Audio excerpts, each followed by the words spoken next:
To this new lesson. हमारा ये part 3 होगा, जो हम मेंस 2020 का पेपर डिस्कस कर रहे हैं, साइंस का, जनरल साइंस का पेपर 3। तो पार्ट 3 है हमारा। पार्ट 2 में हमने 30 क्वेश्चन जो फर्स्ट वेरी शॉर्ट आते हैं वो डिस्कस करे थे।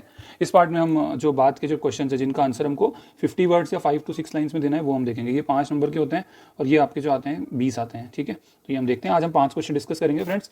Number of question come discuss हो पाते हैं बिकॉज यहाँ पे कॉन्सेप्ट हमको डिस्कस करना रहता है, इसलिए टाइम लग जाता है समझाने में। तो लूमिंग का हम ये 5 क्वेश्चन है। पहला क्वेश्चन है हमारा, describe the phenomena of looming. तो फ्रेंड लूमिंग क्या होता है? लूमिंग आपने पता होगा। सबसे पहले हम देखेंगे ये जो लूमिंग है आपका फ्रेंड्स, जैसे आपने देखा होगा कि जो इल्यूजन्स होते हैं उनमें लूमिंग आता है। इल्यूजन्स क्या होता है? जैसे आप कहीं फॉर एग्जांपल आप समर के टाइम कहीं जा रहे हैं रोड पे, तो आपको रोड पे ऐसा लगेगा कि पानी है, तो उसको हम क्या बोलते हैं? मिराज बोलते हैं। और लूमिंग में क्या होता है कि जैसे ये आपका वाटर है, यहाँ पे एक शिप है आपकी, ठीक है, यहाँ पे कोई ऑब्जर्वर है, तो उस ऑब्जर्वर को ऐसा लगेगा कि वो जो शिप है वो थोड़ी सी रेज्ड है, ठीक है। तो इस फिनोमेना हमको क्या बोलते हैं? इस फिनोमेना को हम लूमिंग बोलते हैं। तो पहले हम समझेंगे कि लूमिंग कैसे होती है। तो ध्यान रखना, सब एक फिनोमेना होता है आपका, एक हम कॉन्सेप्ट पढ़ते हैं रिफ्लेक्शन। तो रिफ्लेक्शन में क्या होता है कि जैसे ये एयर एक मीडियम है, एयर यहाँ पे मीडियम है, नीचे हम मानते हैं वाटर है, ठीक है। तो एयर से यहाँ सनलाइट आई यहाँ पे, ठीक है। ये यहाँ पे 1 सेकेंड, तो यहाँ जैसे सॉरी 1 सेकेंड, दिस इज बेटा। तो ये मान के चलो यहाँ पे एक नॉर्मल है, ठीक है। ये जो हॉरिजन की एक लाइन हमने इमेजिनरी मानी, इसके परपेंडिकुलर एक लाइन है तो वो नॉर्मल है। और जो है आपका यहाँ पे एक इंसिडेंट रे हुई, ठीक है, और यहाँ पे एक रिफ्लेक्टेड रे हुई। तो ये इंसिडेंट हो गई, ये रिफ्लेक्टेड हो गई, ठीक है। तो ये इसको हम बोलते हैं जब इंसिडेंस और ये एंगल ऑफ इंसिडेंस और एंगल ऑफ रिफ्लेक्शन जो होता है, ठीक है। तो अगर ये वाला जब होता है सेम मीडियम में जाके सेम मीडियम में निकल जाता है तो उसको हम बोलते हैं रिफ्लेक्शन, ठीक है। और अगर क्या होता है कि जैसे यहाँ पे एयर है, यहाँ पे एयर है और यहाँ पे आपका है वाटर, यहाँ पे हमारा नॉर्मल, एयर से कोई लाइट आई, ठीक है, और वो क्या हुआ? ऐसे रिफ्लेक्ट हो गई, इस तरह से रिफ्लेक्ट हो गई, तो हम उसको क्या बोलते हैं? रिफ्रैक्ट हो गई, रिफ्रैक्ट दूसरे मीडियम में चले गई, तो उसको हम बोलते हैं रिफ्लेक्शन, ठीक है। Reflection and refraction, okay. तो अगर हम जैसे यहाँ पे तो क्या हुआ, देखो आप देखोगे कि जब हमको रिफ्लेक्शन का कॉन्सेप्ट अभी पढ़ना है, तो यहाँ पे जैसे एयर वाले मीडियम से लाइट आई और उसके बाद क्या हुई, वो जो है वाटर में चली गई। तो एयर जो है आपका, ये आपका क्या हो जाएगा friends? This is your rare medium, ठीक है। इसकी डेंसिटी कम है और ये आपका हो गया डेंसर मीडियम। तो एयर की डेंसिटी, वाटर की डेंसिटी, तो किसकी डेंसिटी ज़्यादा है? वाटर की। तो ध्यान रखना, जब भी डेंसर मीडियम, जब भी जो लाइट होगी रेयर मीडियम से डेंसर मीडियम जाएगी, तो वो बेंड कहाँ होगी? लाइट बेंड होगी टुवर्ड्स नॉर्मल, ठीक है। इसको हम नॉर्मल बोलते हैं। जो हॉरिजन से 90 डिग्री की जो लाइन होती है उसको नॉर्मल बोलते हैं, ठीक है। तो आप ये देखोगे, अब उल्टा हम देखेंगे इसको, उल्टा आप देखोगे तो ये एक हॉरिजन की लाइन हो गई, ये आपकी नॉर्मल हो गई, और यहाँ से हम अब उल्टा करेंगे, हम क्या करेंगे? डेंसर से रेयर मीडियम में लाइट को ट्रैवल हम देखेंगे कैसा होता है। तो ये डेंसर मीडियम है। अब मैं बताया आपको कि अगर डेंसर मीडियम में जाएगी तो टुवर्ड्स दी नॉर्मल, तो रेयर मीडियम में जाएगी तो अवे फ्रॉम दी नॉर्मल, तो ये अवे फ्रॉम दी नॉर्मल हो गई, ठीक है। तो ये आपका एंगल ऑफ इंसिडेंस हो गया, ये एंगल ऑफ रिफ्लेक्शन हो गया। इसी तरह से अगर एक लाइट और जाएगी जैसे ये, तो ये यहाँ पे हो जाएगी और अवे फ्रॉम दी नॉर्मल, ठीक है। और इस तरह से अगर हम इसको एंगल ऑफ इंसिडेंस को और बढ़ाएंगे, ये वाला इसका एंगल ऑफ इंसिडेंस हो गया। अगर हम और एंगल ऑफ इंसिडेंस बढ़ाते हैं तो यहाँ पे रखते हैं, तो ये यहाँ पे भी 90 डिग्री पे हो जाएगी। तो ऐसा एंगल ऑफ इंसिडेंस जहाँ पे क्या होगा कि जो आपकी जो रिफ्लेक्टेड रे वो एकदम बिल्कुल क्या हो जाएगी? 90 डिग्री, ये यहाँ पे हॉरिजन पे ही आ जाएगी, ठीक है। हॉरिजन पे आ जाएगी, मतलब नॉर्मल से एकदम 90 डिग्री होगी। एंगल ऑफ रिफ्लेक्शन आपका 90 डिग्री हो गया, तो उसको हम क्या बोलेंगे? उसको हम बोलेंगे, उस एंगल ऑफ इंसिडेंस को हम क्या बोलेंगे? उसको हम बोलेंगे क्रिटिकल एंगल, ठीक है। अब अगर एंगल आपका क्रिटिकल एंगल से भी ज़्यादा होगा, अगर आपका एंगल क्रिटिकल एंगल से भी ज़्यादा होगा, मतलब यहाँ पे होगा, तो ये क्या होगी? पहले 90 डिग्री थी ना, अब ये सीधे अंदर ही आ जाएगी। तो इसको, इस फिनोमेना का जब angle of incidence critical angle से ज़्यादा होता है, तो ऐसे फिनोमेना, अब क्या हुआ? देखो रिफ्लेक्शन बिल्कुल भी नहीं हुआ, क्या हुआ? जहाँ मीडियम में थी उसी मीडियम में वापस आ गई। तो इस फिनोमेना को हम क्या बोलते हैं? रिफ्लेक्शन बोलते हैं। तो अब इसको हम क्या बोलेंगे? इसको हम बोलेंगे friends total internal reflection, total internal reflection हम इसको बोलेंगे जब angle of incidence greater than critical angle होता है। तो डायमंड जो इतना शाइन करता है वो उसका एक क्रिटिकल एंगल होता है, और लाइट जो पड़ती है वो उससे ज़्यादा पड़ती है, तो वो क्या होता है? लाइट डायमंड के अंदर ही रहती है, तो इसलिए वो बहुत ज़्यादा चमकता है। इसी तरह से वाटर का भी एक क्रिटिकल एंगल होता है। मुझे बहुत अच्छा लगेगा अगर आप वाटर का क्रिटिकल एंगल कमेंट्स में मेंशन करेंगे, ठीक। तो अब हम जो कॉन्सेप्ट है लूमिंग का वो हम पढ़ेंगे। तो लूमिंग मैंने आपको बताया था कि लूमिंग में क्या होता है कि for example this is your water, water, ये आपका वाटर का हॉरिजन बना दिया हमने, ठीक है। फिर यहाँ से हम हमारी एक टाइटैनिक बना देते हैं, ये बड़ी अजीब सी टाइटैनिक बनेगी, ठीक है। ये वो हमारी शिप मान लो यार इसको, तो ये हमारी एक ऐसी शिप हो गई। तो अब जो ऑब्जर्वर है वो यहाँ पे एक हमारा ऑब्जर्वर है, ठीक है। अब ऑब्जर्वर को क्या दिखेगी, वो जो शिप दिखेगी, वो शिप दिखेगी उसको कहाँ पे, वो उसको शिप जो दिखेगी वो यहाँ पे दिखेगी। तो दिस इज कॉल्ड लूमिंग। तो अब देखो क्या होगा यहाँ पे, अब ये पानी ऐसे ठंडे वाटर में, जो ठंडे पानी में ये जो लूमिंग का होता है फिनोमेना वो होता है। तो वो कैसे होता है, देखो यहाँ पे पानी क्या हो गया, ठंडा हो गया। अब आप ध्यान रखना ये ठंडा है, तो ठंडे पानी का जो डेंसिटी होती है, ठंडे पानी की जो डेंसिटी होती है वो ज़्यादा होती है, और गर्म पानी की जो डेंसिटी होती है वो कम होती है। मतलब ठंडा है तो यहाँ एयर होगी तो नीचे ही नीचे होगी, वो उसका वेट ज़्यादा होगा तो वो ज़्यादा डेंस होगी। और ऐसे अगर पानी गर्म होगा तो वो एयर वहाँ से उठती है तो वो रेयर मीडियम होगा, ठीक है। तो ये डेंस हो गया और ये रेयर मीडियम हो गया, ठीक है। तो इस तरह से ये जैसे जैसे ऊपर जाएंगे हम, तो वैसे वैसे क्या होगा, वैसे वैसे डेंसिटी जो होगी वो क्या होगी, डिक्रीज हो जाएगी, ठीक है। आई होप यहाँ तक आपको सब क्लियर है। अब देखो मैंने, अब यहाँ से लाइट आई, ये नॉर्मल है, ये यहाँ से जैसे लाइट आई यहाँ पे मान के चलो, तो ये नॉर्मल है, तो ये लाइट आई, ठीक है। अब क्या होगा, अवे फ्रॉम द नॉर्मल जाएगा कि टुवर्ड्स द नॉर्मल जाएगा, क्योंकि डेंसर से रेयर में जा रहा है, नीचे डेंस से ऊपर रेयर है, तो अवे फ्रॉम नॉर्मल, तो ये ऐसे हो गई, ठीक है। फिर यहाँ आ गई ऐसे सीधी, ठीक। फिर उसके बाद नॉर्मल बनाई हमने, फिर ये अवे फ्रॉम द नॉर्मल हो गई, ठीक है। फिर उसके बाद ऐसे गई, ये ऐसे सीधी सीधी जाती गई, फिर नॉर्मल गई और फिर ऐसे हो गई। तो एक एंगल ऐसा आएगा, जैसे अभी ऐसे जाते जा रही है जाते जा रही है, एक एंगल ऐसा आएगा कि जब ये एकदम क्या होगा कि जैसे ये सीधे मतलब रिफ्रैक्ट ना होके सीधे रिफ्लेक्ट ही होगी, तो मतलब ये लाइट फिर ऐसे जाएगी, फिर ऐसे यहाँ पे भी जाएगी, तो इस तरह से मतलब वो रिफ्लेक्ट होने लग जाएगी। जैसे यहाँ गई, इसको मैं और अच्छे से बता देता हूँ आपको, देखो यहाँ पे है, तो वो क्या होगा, फिर रिफ्लेक्ट ना होके ऐसे एंगल अब जो उसका क्रिटिकल एंगल से ज़्यादा हो गया, यहाँ से रिफ्लेक्ट होते होते ऐसे, तो वो पूरी अंदर ही आ जाएगी, तो यहाँ तक आएगी, ऑब्जर्वर के पास आएगा। ऑब्जर्वर को क्या लगेगा कि वो जो लाइट है, वो लाइट यहाँ बेंड हो गई, तो वो ऑब्जर्वर को लगेगा, जब हमारे ब्रेन को लगेगा तो वो लाइट कहाँ से आ रही है, यहाँ से आ रही है, तो इसीलिए जो शिप होगी वो हमको रेज्ड दिखेगी, ठीक है। तो ये लूमिंग का फिनोमिना है पूरा। तो आप इस तरह से, अगर 5 नंबर का आंसर है तो आप आई वुड सजेस्ट आप छोटा सा डायग्राम फटाफट बना सकते हैं तो बना दीजिएगा, बहुत अच्छे नंबर मिलेंगे। और लिखने में आप 4-5 लाइन लिख दो, यहाँ लिखा हुआ है मैंने, या आप ऊपर वाला उसको मत लिखो, यहाँ लिख दो कि looming is a kind of mirage observed in very cold regions in which a distant object appears to be hanging midway in the air, ठीक है। दूर का ऑब्जेक्ट ऐसा लगता है कि हवा में वो लटक रहा है। इट इज प्रोड्यूस्ड बाय, ये वाला वर्ड जरूर लिख के आना और उस पर अंडरलाइन भी कर देना, it is produced by total internal reflection of light caused by atmospheric refraction, ठीक है। Looming produce a virtual and erect image, virtual image मतलब वो जहाँ थी पोजीशन उसकी चेंज हो गई, इरेक्ट इमेज मतलब जैसी थी वैसी ही, ऐसा तो नहीं है कि आपकी शिप क्या हो गई, उल्टी हो गई, ऐसा तो नहीं है ना। तो ये बस, तो ये हमारा लूमिंग का फिनोमेना है, ठीक है। ये इस तरह से आप पढ़ सकते हो।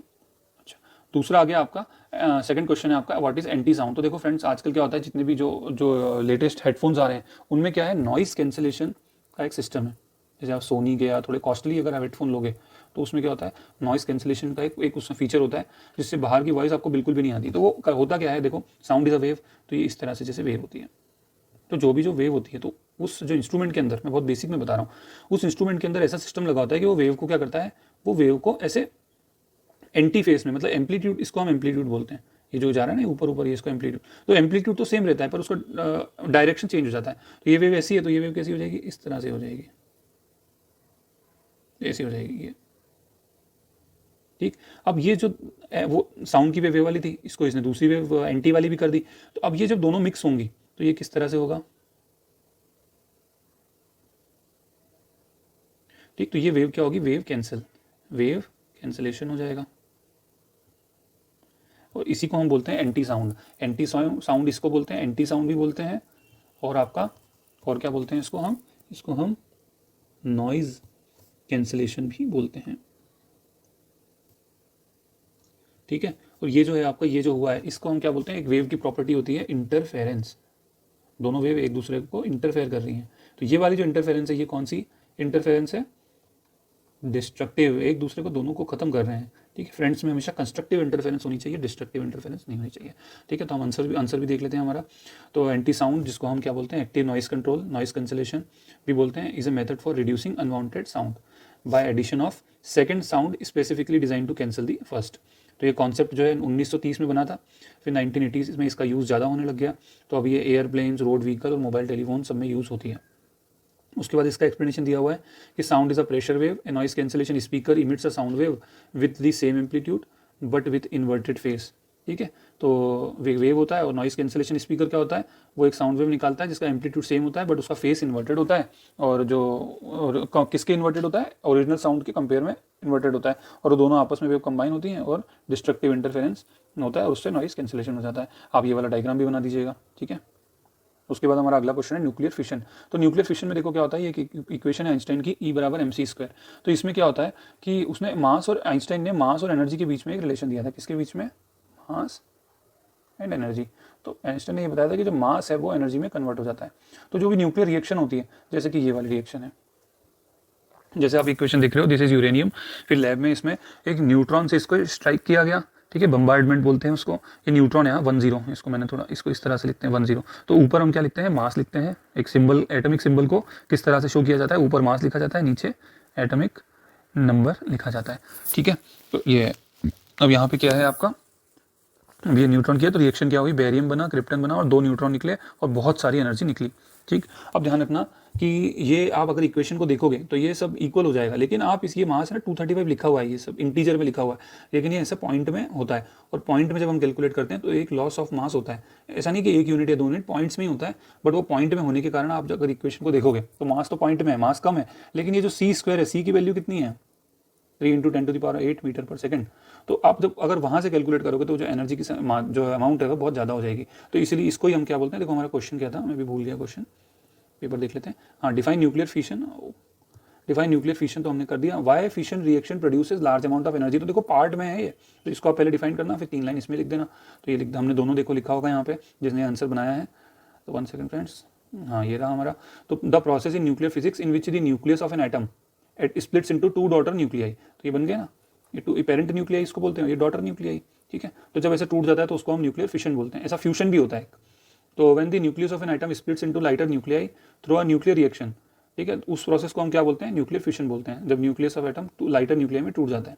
तो this decay can be natural और natural spontaneous splitting by radio, या तो वो अपने आप से नेचुरली हो रहा हो, जैसे बहुत सारे रेडियो एक्टिव होते हैं ना मॉलिक्यूल, वो अपने आप से टूट रहे होते हैं, तो होता है, या फिर उसको एक लैब में शुरू किया जा सकता है। कैसे, उसको न्यूट्रिनोज जो होते हैं, जैसे आपने लार्ज हैड्रन कोलाइडर एक एक्सपेरिमेंट पढ़ा होगा, तो वहाँ पे क्या होता है, वो लैब से खुद करवाते हैं, ठीक। तो जो रिजल्टिंग फ्रेगमेंट्स होती हैं उनका कंबाइंड मास जो होता है वो आपका ओरिजिनल से कम होता है। तो the missing mass is what is converted into nuclear energy according to the equation E बराबर mc²। जो मिसिंग मास होता है वो एनर्जी में बन जाता है, बस खत्म बात, ठीक है। तो ये हम निकाल लेना। और एग्जाम्पल मैंने लिखा हुआ है, एग्जाम्पल आप एक लिख दिया है और एग्जाम्पल आप देख लीजिएगा, ठीक है। तो एक आंसर हमारा और हो गया। अब हमारा हंस रूल आ गया। देखो हंस रूल क्या होता है, मैं आपको बेसिक से बताता हूँ। जैसे हमारा एक एटम का स्ट्रक्चर कैसा होता है, एटम एक स्ट्रक्चर, ठीक है, बहुत बेसिक से समझेंगे, कभी नहीं भूलोगे आप। यहाँ पे क्या होता है, बीच में एक हमारा न्यूक्लियस होता है, ठीक है। उसके बाद क्या होता है, देखो ऐसे हमारे शेल्स होते हैं न्यूक्लियस के अंदर। तो ये जो क्या ना 1 2 3 दीज आर ऑल शेल्स, ये बड़े बड़े कमरे हैं, ठीक है। ये होते हैं हमारे शेल्स। इन शेल्स को कहते हैं हम KL, M, N और सो ऑन। इस शेल्स में ये बहुत बड़े बड़े कमरे हैं। जैसे एक मतलब होता है ना, कहीं पीजी जाते हैं हम स्टडी करने, तो एक बहुत बड़ा हॉल होता है, उस हॉल के अंदर जो जैसे लकड़ी के पार्टीशन किए होते हैं, ठीक है। तो एक पार्टीशन, 2 पार्टीशन, तो उस शेल्स को तोड़ के क्या बनता है, शेल को तोड़ के बनते हैं सबशेल्स। तो जैसे के में कौन कौन से सबशेल होते हैं, के में S सबशेल होता है। L में कौन कौन से सबशेल होते हैं, L के अंदर S होता है और P होता है। M के अंदर कौन से होते हैं, तो आपका S होता है, P होता है और D होता है। N के अंदर कौन से होते हैं, तो इसी तरह से S होता है, P होता है, D होता है और F होता है। तो यहाँ पे कन्फ्यूजन ना हो इसलिए इसको नाम दे देते हैं। जैसे ये S है ना, तो इसको हम बोल देते हैं 1S, ये मैं लिख देता हूँ। और K के अंदर क्या होंगे, 1S होगा, यहाँ K के अंदर 1S हो गया, L के अंदर 2S हो गया और 2P हो गया, ठीक है। इसी तरह से फर्दर M के अंदर हमारा 1 सेकेंड फ्रेंड्स, हाँ, जो हमारे M के अंदर 3S हो गया, 3P हो गया, 3D हो गया। तो इनको हम क्या कहते हैं, सबशेल्स कहते हैं। अब इसी तरह से क्या होता है फ्रेंड्स, ये जो है आपके ये जो आपके शेल्स हमने पढ़े, शेल्स के बाद हमने सबशेल पढ़ा। इन सबशेल्स के अंदर क्या होते हैं, फिर इन सबशेल्स के अंदर ऑर्बिटल्स होते हैं। जैसे मैंने आपको बताया एक बड़ा हॉल था, उसके अंदर हमने लकड़ी का पार्टीशन किया, फिर उसके अंदर भी क्या होता है, एक पार्टीशन के अंदर 2 या 3 स्टूडेंट्स बैठ सकते हैं। तो वो क्या करते हैं, टेबल्स लगा देते हैं, जो लैंडलॉर्ड होता है। तो ऑर्बिटल्स होते हैं। अब जैसे ये 1S है, तो इस 1s के अंदर एक ऑर्बिटल होता है, फिर उसके बाद 2s है तो 2s के अंदर भी एक ऑर्बिटल होता है, फिर 2p आता है तो 2p के अंदर 3 ऑर्बिटल होता है, जितने भी p होते हैं उन सब के अंदर 3 ऑर्बिटल होते हैं। फिर आपका 3s आता है तो 3s में एक, 3p में कितने होंगे, 3p में 3 होंगे, इस तरह से। अब क्या होता है कि जैसे ये जो इनकी एनर्जी है 1s, फिर 1s की एनर्जी होती है, फिर उससे ज़्यादा उसकी एनर्जी 2s की होती है, फिर 2p की एनर्जी ज़्यादा होती है, फिर उसके बाद 3s की आती है, फिर 3p की आती है। तो एक साइंटिस्ट था, उसका नाम था अव्वो, सॉरी साइंटिस्ट का नाम नहीं था अव्वो, एक साइंटिस्ट था, उसने एक रूल दिया था अव्वो रूल। तो उसने क्या कहा था कि जैसे कि यहाँ पे जैसे इलेक्ट्रॉन है, इलेक्ट्रॉन होते हैं हर एटम के अंदर, फॉर एग्जांपल आपके हाइड्रोजन, या हम एग्जांपल ले लेते हैं, हाइड्रोजन का नहीं लेते हैं, हम ले लेते हैं ऑक्सीजन का ले लेते हैं, ऑक्सीजन एटम का, तो ऑक्सीजन का एटॉमिक नंबर होता है 8। तो हमको 8 इलेक्ट्रॉन है, तो अब 8 इलेक्ट्रॉन है, तो अव्वो ने बताया कि इलेक्ट्रॉन कहाँ जाएगा, नहीं तो बहुत कन्फ्यूजन कि इलेक्ट्रॉन 1s में जाएगा, 2s में जाएगा, 2p में जाएगा, कहाँ जाएगा। तो उसने क्या बोला कि एनर्जी के इंक्रीजिंग ऑर्डर में इलेक्ट्रॉन जाएगा, मतलब सबसे पहले जो इलेक्ट्रॉन 1s में जाएंगे, फिर वो भर जाएगा तो 2s, फिर 3s, इस तरह से जाएंगे। उसके बाद अब ये तो प्रॉब्लम अव्वो ने सॉल्व कर दी थी। अब बात आई 2p, इसकी मान के चलो, इसकी बात आई। अब जैसे हमने 2p की बात करी, तो ध्यान रखना एक ऑर्बिटल में मैक्सिमम 2 इलेक्ट्रॉन हो सकते हैं, एक ऑर्बिटल में मैक्सिमम 2 इलेक्ट्रॉन आते हैं। तो अब बात आई 2p की, तो अब ये बताओ कि इस 2p में मान के चलो मुझे 6, जैसे हाइट ऑक्सीजन की बात आई, तो ऑक्सीजन में 1s 2s और 2p इस तरह से ऑर्बिटल है, ठीक है। तो यहाँ पे 2 इलेक्ट्रॉन मैंने रख दिए, एक और ये 2, फिर यहाँ पे एक और ये 2, अब 4 हो गए, 4 इलेक्ट्रॉन और बचेंगे। तो 4 इलेक्ट्रॉन में किस तरह से भरूंगा, 1 2 3 4 ऐसे भरूंगा, या फिर 1 2 और यहाँ 3 और ये 4 यहाँ और 5 यहाँ, सॉरी ये 4 इलेक्ट्रॉन। एक तरीका तो ये था कि 1 2 और 3 और 4, एक तरीका तो ये है। एक तरीका क्या है, 1 2 3 और यहाँ पे 4, तो ये ऐसे भरूंगा कि ऐसे भरूंगा, ठीक है। तो ये बताना। तो ये हुंड ने रूल ने क्या दिया, हुंड ने बताया कि अगर ये ऑर्बिटल्स हैं, अव्वो ने बोला था कि जो ऑर्बिटल जो इलेक्ट्रॉन होंगे वो तो इंक्रीजिंग ऑर्डर में जाएंगे, जिसकी सबसे कम एनर्जी है, ऐसे ऐसे करके। फिर अव्वो ने क्या, ये हंट ने क्या बोला कि अगर ऑर्बिटल्स की एनर्जी इक्वल है तो उनमें इलेक्ट्रॉन कैसे जाएंगे, पहले सिंगल जाएगा, सारे ऑर्बिटल सिंगल सिंगल भरे जाएंगे, उसके बाद जब वो सिंगल भर जाएगा तो उसके अंदर डबल जाएगा। मतलब ऐसा नहीं होगा कि कोई, ऐसा नहीं होगा कि ये दोनों खाली हैं और इसके अंदर डबल आ जाए, नो। अगर 3 इलेक्ट्रॉन है तो ये 1 2 3 ऐसा नहीं हो सकता, 3 इलेक्ट्रॉन है तो कैसा होगा, 1 2 और 3 इस तरह से होगा, ठीक है। तो ये होम रूल है, ठीक है। आई होप आपको समझ में आया होगा। आप अगर रिक्वेस्ट करेंगे तो मैं इसके लिए और डिटेल लेसन भी बना दूंगा, ठीक है। तो ये आपको तो बेसिक में ही पढ़ना है इसको, बट इस बार जो पेपर आया था वो बिलीव मी क्लास 11th के क्वेश्चन भी उसमें पूछे थे, जबकि सिलेबस में से मेंशन होता है कि क्लास 10th तक पूछे जाते हैं, ठीक है। तो this is of class 11th question. तो ये देखो, ये इस हंट्स रूल के हिसाब से क्या है कि before the double occupation of any orbital, every orbital in this sub level is singly occupied, every orbital in this sub level is singly occupied. अगर आपको लैंग्वेज टफ लगती है तो आप अपने हिसाब से भी उसको लिख सकते हो। तो हमको बस इतना ही ध्यान रखना है। और ये एक इजी में भी लिखा है कि an electron will not pair with another electron in half filled orbital as it has the ability to fill all its orbital with similar energy. तो आप इसको ध्यान रख लो, या सिर्फ इतनी सेंटेंस ध्यान रख लो आप। तो क्या है कि before the double occupation of any orbital, every orbital in the sub level is singly occupied. तो ये ध्यान रख लो, ठीक है। तो ये होम रूल आपका खत्म, ठीक है। तो होम रूल ने यही बताया कि ऑर्बिटल जो होंगे वो पहले सिंगली ऑक्यूपाइड होंगे, उसके बाद जो है पेयर्ड होंगे। तो every orbital first will be singly occupied, then there will be double occupation, okay. तो अब हमारा आखिरी क्वेश्चन है जो एड्स के बारे में। तो ये तो आपको सभी लोगों को काफ़ी ज़्यादा पता है इसके बारे में। एड्स का फुल फॉर्म क्या है, एक्वायर्ड इम्यून डिफिशिएंसी सिंड्रोम। तो पढ़ के बता देता हूँ आपको। ये एक डिजीज़ होती है जो कि HIV वायरस द्वारा होती है। मुझे बताइएगा HIV वायरस जो है आपकी, ये आया हुआ क्वेश्चन है, ये DNA वायरस है या RNA वायरस है। प्लीज़ बताइएगा कमेंट्स में कि DNA वायरस है या RNA वायरस है। तो in this condition a person's immune system becomes too weak, बहुत वीक हो जाता है कि वो किसी भी प्रकार के इन्फेक्शन से लड़ नहीं पाता। AIDS is usually the last stage of HIV infection. तो ध्यान रखना, HIV इन्फेक्शन और एड्स में फ़र्क है, हम उसको सिनोनिम्स मानते हैं, लेकिन HIV इन्फेक्शन अलग है, एड्स अलग है। HIV इन्फेक्शन की लास्ट स्टेज को हम कहते हैं एड्स। तो इसमें क्या होता है कि एड्स ऐसी स्टेज होती है जहाँ पे बॉडी अपने आप को डिफेंड नहीं कर पाती। हम पता ना WBC से हम अपने आप को डिफेंड करते हैं, तो नहीं कर पाती, ठीक है। समवन विथ एड्स में develop wide range of health condition, जैसे कि न्यूमोनिया, फंगल इन्फेक्शन, उस तरह से, ठीक है। तो ये लिख दिया। उसके बाद आप 2 लाइन क्योर के बारे में लिख सकते हो। ये मत लिखो आप, क्योंकि 5-6 लाइन भी लिखना है आपको, तो कि इसका क्योर अब हो गया है एकदम, इसकी कोई वैक्सीन तो है नहीं, बट इसको क्योर किया जा सकता है। और एक वर्ड, की वर्ड आपको ध्यान रखना है, एंटी रेट्रो वायरल थेरेपी। इस वर्ड को ध्यान रखना है, मैं भी लिख देता हूँ, एंटी रेट्रो वायरल थेरेपी, बस ये शब्द ध्यान रखना है और ये इसका क्योर है। तो one major treatment for HIV AIDS is called anti retroviral therapy. एक आप ये भी लिख सकते हो कि this is a non communicable disease. तो लोग जो समझते हैं कि छुआछूत की बीमारी है, तो वैसा बिल्कुल भी नहीं है। तो हमने 5 फ्रेंड्स 5 जो है हमने आंसर डिस्कस किए। कल हम नेक्स्ट 5 करेंगे। मैं कोशिश करूँगा ज़्यादा करने की, बट मैं इसलिए नहीं करता कि वो लेसन बहुत लंबा हो जाएगा अदरवाइज। तो आप फ्रेंड्स प्लीज़ कमेंट्स में मैंने जो क्वेश्चन पूछे हैं बताइएगा, अपना फीडबैक दीजिएगा आपको कैसा लग रहा है। और हमारे और आगे ऐसे इनिशिएटिव बहुत आएंगे अभी, स्पेशली हम साइंस एंड टेक को अभी ज़्यादा ध्यान में रखेंगे। ठीक है, कुछ मेरी और भी प्लेलिस्ट हैं जो अधूरी हैं, तो उसको भी पूरा करना है। तो प्लीज़ आप थोड़ा सा हमको मोटिवेट करें, हमारी टीम को। Thank you so much.